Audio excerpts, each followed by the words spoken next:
We have ICE agents here in Charlotte taking people. How is it legal the way they are just walking up to people who are working? So you're gonna go to the Home Depot and harass people that are in work trucks. People are scared.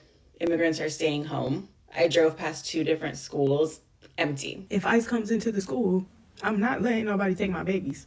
So am I then going to lose my job, or am I going to go to jail? If you want to know what you would have done in Germany in the late 1930s, you're doing it now. Another day in Trump's America, another city, in this case, Charlotte, North Carolina. Social media is already being flooded with videos like we've seen in LA, and Chicago, and DC, and Portland. Illegal traffic stop! Yeah, I'm backed up! I'm backed up! I'm a U.S. citizen! I'm a U.S. citizen! I'm a U.S. citizen! I'm not back! Being told over and over by this administration that this is about the worst of the worst criminals. But the first handful of videos that I've seen coming out of Charlotte are just like what we saw in other cities. A couple landscapers working on a ladder in someone's front yard. Frozen on the ladder, and the other guy was standing in here holding lights for him. I had my safety weapon, and I just started recording him. A vendor selling bouquets of flowers by the side of the road. Dejaron su puesto aquí. What was the reason for this? They weren't doing anything! A church full of families having a meal together. Anda a la iglesia. Y estos son nuestros niños. Estos son nuestros niños. A U.S. citizen who was stopped not once, but twice in a matter of 10 minutes. The first time, the agents looked at his proof of U.S. citizenship and let him go. 10 minutes later... You guys again? They just ID'd him.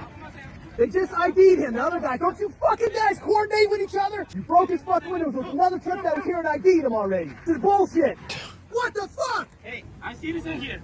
I don't know what percent of these agents are just working for the ICE sign-up bonus, what percent are Proud Boys or white nationalists, but I don't know how anyone could think after seeing these videos that this is anything more than racial profiling or hitting that quota that Stephen Miller has set for them. They're targeting people, they're going after certain people. Bullshit.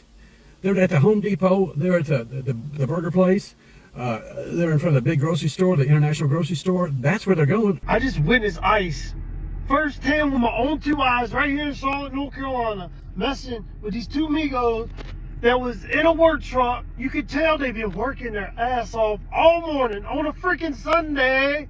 Did y'all want to mess with them dudes that's out here working, providing for a family? Are you fucking with the wrong people? I drove past 3 different Hispanic-owned businesses. All of them were closed, and the streets are empty. People are scared. Immigrants are staying home. I drove past 2 different schools, empty. And just like we've seen in some of the other cities, some of the more heart-wrenching videos are from teachers and parents describing the impacts on their kids. They're giving us all these rules and guidelines for what to do. If ICE comes into the school, I'm not letting nobody take my babies. So am I then going to lose my job, or am I going to go to jail? What am I supposed to do? Like, everybody expects me to be making a change as a teacher. But I don't really know, where to even start with this shit. We got ICE outside of schools, y'all. My mother-in-law texted me at 7 a.m. At her school. She's an ESL teacher. No one's showing up to school today. Carpool line empty, not a car around. Half the teachers aren't there. I live in Charlotte, North Carolina. I send my child to an international language school here in the city where the predominant population does not speak English as their first language. There were parents who were scared to drop their children or walk them into school. There was a group there to assist. There were teachers holding signs saying you are safe here and that we're stronger together during car drop-off line. And it just shook me to my core to know that this is real and this is happening in our city, and that there are people who care and that we are allies. And I want to put that out there. I will be volunteering to be some of those parents this week. Friends of my daughter being told by their parents they can't go to school just because they have Latino heritage. What world do we live in? Is this really what you support? This is absolutely disgusting what's happening. I had to sit here and have a conversation with my 5-year-old son about a game plan of what should we do should mommy get stopped while she's back and forth on Charlotte Road. It's a scary time, and I don't care. Please don't come in my comments saying, oh, you're not their target audience. Anyone who's not color redacted is their target audience. It would be naive of you to think otherwise, because they have detained American citizens, people who were born here. The fact that this is the reality that I have right now, and I have to share that unfortunate reality with my child, This should not be going on. Shit is horrible. And I don't want to be naive to think that they are just targeting our Hispanic and Latinx brothers and sisters, because they're not.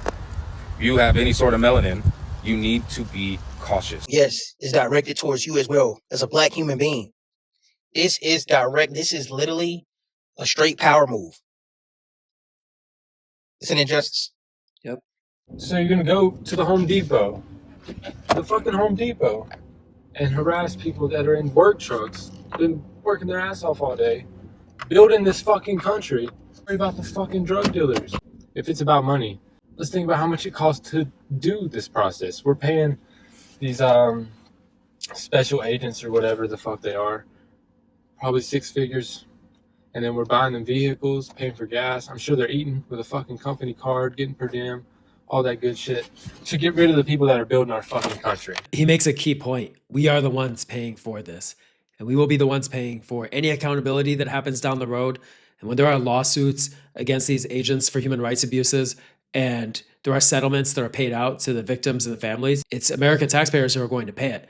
Not to mention the impact on the economy right now, the economy of Charlotte, and eventually the economy of this entire country. In Charlotte, already in the first couple days, people have stepped up all kinds of ways, and I want to share how they see this moment and what they're doing about it. I'm on the streets now as part of a rapid response verifier and observer group, documenting not only the abuse, but getting immigrants on camera may be the only way their families know what happened. Yes. I've been to one suspicious call. I'm just finishing up a second one, and I'm on my way to a third. Someone just sent me these words. It was not Hitler or Himmler who abducted me, beat me, and killed my family. It was the shoemaker, the milkman, the neighbor, who put on a uniform and then believed they were the master race. Karl Stoika, Auschwitz survivor. If you want to know what you would have done in Germany in the late 1930s, you're doing it now. So I just videotaped the arrest of a Venezuelan man. Does it make you feel like you're doing something good for the community? This guy is. Us today that we're removing all delivery fees for online shopping through our website, compareclt.com. So for all those customers who don't feel comfortable coming to the store in person, they can shop online, and then we will have it delivered. There are so many ways that people are helping in communities, and I love this one, and I hope stores are doing it around the country. This is a walkout at Olympic High School in Charlotte, and the caption is interesting. It sounds like the administration was not supportive, but the students came out, did their thing. Cell phone for what? 3 minutes to return to class.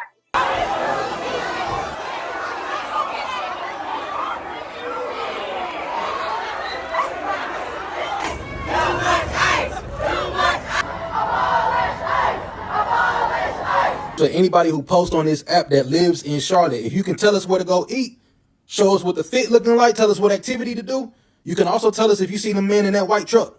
You see the men in that white van, where they at? Spot them out. Use your voice. Use your voice. I get a lot of people be like, you know, that ain't our problem. They this, that, the other. Bro, this is our country in our city with our people, bro.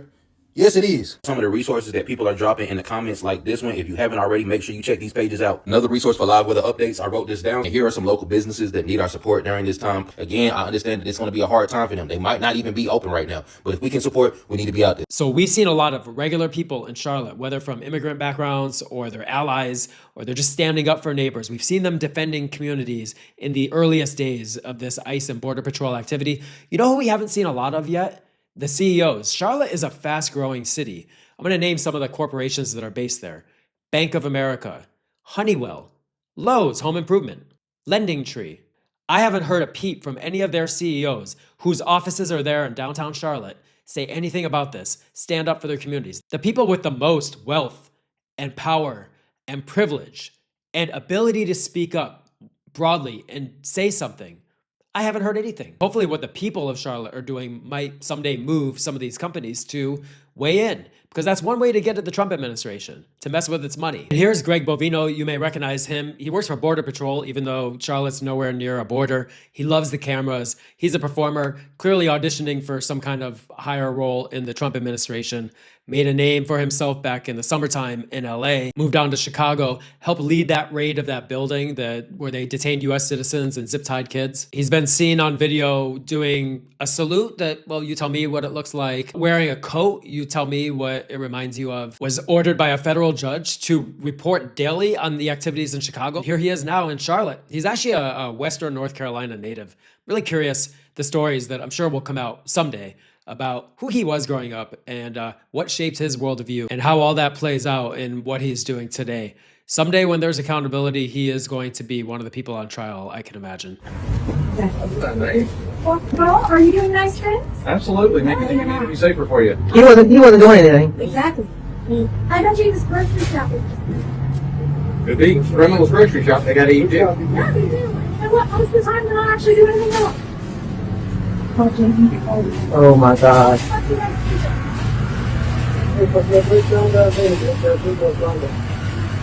How do they even know?